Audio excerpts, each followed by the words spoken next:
Dans cette vidéo, nous allons voir comment déterminer un maximum ou un minimum éventuel par lecture graphique. Et pour cela, nous corrigerons l'exercice 35, page 228 du Magnard. Alors voici l'énoncé. F est une fonction dont voici la courbe représentative dans un repère. On nous demande d'abord de déterminer l'ensemble de donner l'ensemble de définitions de la fonction. Donc j'observe la courbe représentative de ma fonction. On remarque que le point de départ ici coïncide avec la valeur x égale moins 1 et la fin du tracé coïncide avec la valeur x égale 3. J'en déduis que l'ensemble de définition de la fonction est df égale intervalle moins 1, 3, tous les réels entre moins 1 et 3.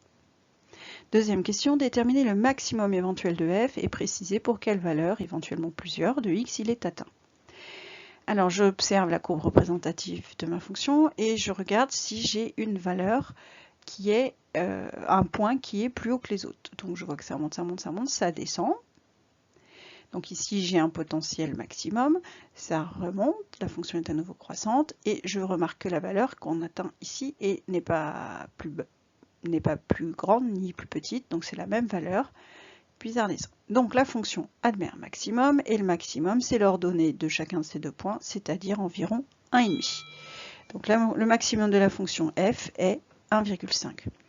Ensuite, la valeur ou les valeurs de x pour lesquelles il est atteint, on remarque qu'il y a donc deux valeurs. Ces valeurs, ce sont les antécédents de 1,5, donc j'obtiens x égale 0 et x égale 2.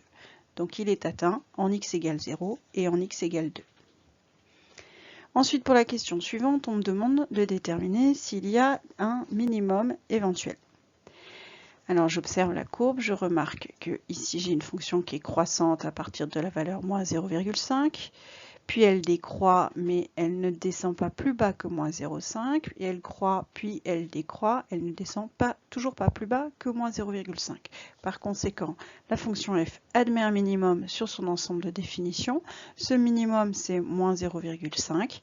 Et il est atteint pour, alors on voit que moins 0,5 a 3 antécédents, donc il est atteint pour 3 valeurs de x. La première c'est ici moins 1, la deuxième c'est ici 1, et la troisième c'est ici 3. Donc j'ai 3 valeurs pour lesquelles le minimum de la fonction est atteint.